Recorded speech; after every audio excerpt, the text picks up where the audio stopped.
കൈവിട്ട സ്ഥിതിക്ക് ഞാൻ ആലോചിച്ചിട്ട് ഒരു മാർഗ്ഗം കാണുന്നുള്ളൂ. ആരെ ആശ്രയിക്കാത്ത പണം ഉണ്ടാക്കാൻ പറ്റിയ ഒരു എളുപ്പ വിദ്യ. ഇവിടെ ഒന്ന് മനസ്സ് വെച്ചാ അത് പെട്ടെന്ന് നടക്കും. എന്താ മോഷണം. അത് തന്നെ ചെയ്യേണ്ടി വരും. എന്താ സംശയം ഉണ്ടോ നിനക്ക്? മോഷണക്കലെ ജാലവിദ്യക്കാരനാണെന്ന് അറിയാം. കോഴിയെ മോഷ്ടിക്കുന്ന ലാഘവത്തോടല്ലേ ഈ കള്ള എന്റെ മനസ്സ് മോഷ്ടിച്ചത്. അയ്യോ,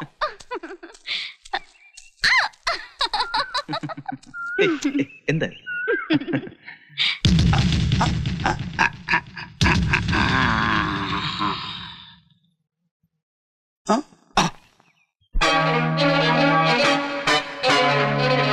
താൻ ഈ കണ്ണുകൊണ്ട് കണ്ടോ? ഈ കണ്ണുകൊണ്ടല്ലാതെ പിന്നെ ആ കണ്ണുകൊണ്ട് എനിക്ക് കാണാൻ പറ്റുമോ? ഒത്തിച്ചിണക്കി നടക്കുന്ന രണ്ട് ഇണക്കോഴികളെ പോലെ അവർ മുട്ടിയൊരുമ്മി ഇരിക്കും. തലയിൽ പൂവില്ലാത്ത മുരളി എന്ന അങ്കവാൽ, വംശം നാടൻ, ഗിരിരാജ ഇനത്തിൽപ്പെട്ട പിട.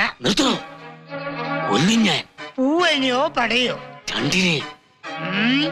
ഒന്നവിടെ നിൽക്കണോ? എന്ത് വെട്ടിത്താടോ താ കാണിക്കാൻ പോണേ? ഭ്രാന്ത് പിടിച്ചോ തനിക്ക്? ഒന്നേ ഉള്ളടോ, ഒക്കെ സമ്പാദിച്ച അവക്ക് വേണ്ടിയാ. എന്നിട്ടിപ്പോ ഇങ്ങനെ അഴിഞ്ഞാടുകാന്ന് വെച്ചാ ഞാനിപ്പോ എന്താ ചെയ്യുക? തല്ലാനും കൊല്ലാനൊന്നും താനിപ്പം മെനക്കിടണ്ട.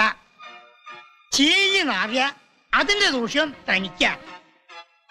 എടോ, കാശുള്ളവന്റെ വീട്ടിലെ അടുക്കളക്കാരി അറിയാനാ നാട്ടുകാർക്ക് താല്പര്യം. ഇതിപ്പോ താനായിട്ട് നാറ്റിക്കണ്ട. പിന്നെ ഞാനിപ്പോ എന്താ ചെയ്യണ്ടേ? താനിപ്പോ ഒന്നും ചെയ്യണ്ട. ഞാനത് കണ്ടിട്ടുമില്ല, താനത് കേട്ടിട്ടുമില്ല.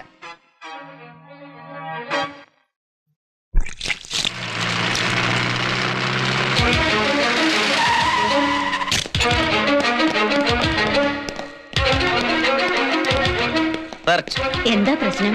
ഗോപാലൻ മുതലാളിയുടെ വീട്ടിൽ നിന്നും 50,000 രൂപ വിലമതിപ്പുള്ള ആഭരണങ്ങൾ കളപോയിട്ടുണ്ട്. മുരളിയെ സംശയമുണ്ട്. അയ്യോ അയ്യോ, ഞാൻ ആരുടെ ഒന്നും മോഷിച്ചിട്ടില്ല. അയ്യോ അമ്മ, അയ്യോ അയ്യോ അമ്മ, ഇവര് സാർ, ഞാൻ ഒന്നും മോഷിച്ചിട്ടില്ല സാർ.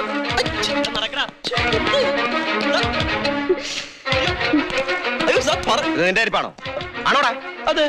ഗോപാലൻ മുതലാളിയുടെ വീടിന്റെ പിന്നാമ്പുറത്തെ പൈപ്പ് ലൈനിന്റെ ചുവട്ടിൽ നിന്നും തൊണ്ടിയായി കിട്ടിയ ചെരുപ്പാണത്.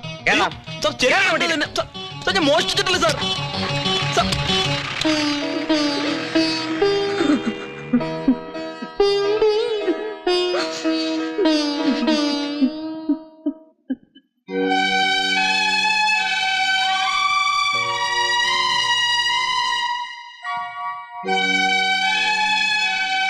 കട്ടിട്ടായാലും 50,000 രൂപ ഉണ്ടാക്കുമെന്ന് അവൻ എന്നോട് പറഞ്ഞതാ. വൃത്തികെട്ട വാശി അവന്.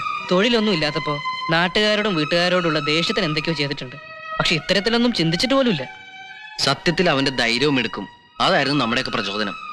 അതുകൊണ്ട് തന്നെ ഇക്കാര്യത്തിൽ മുരളി അങ്ങോട്ട് നിരപരാധിയാണെന്ന് എനിക്ക് തോന്നണില്ല. എന്തായാലും ഇനി മാധവ ടീച്ചറുടെ കാര്യം ഓർക്കുമ്പോഴാ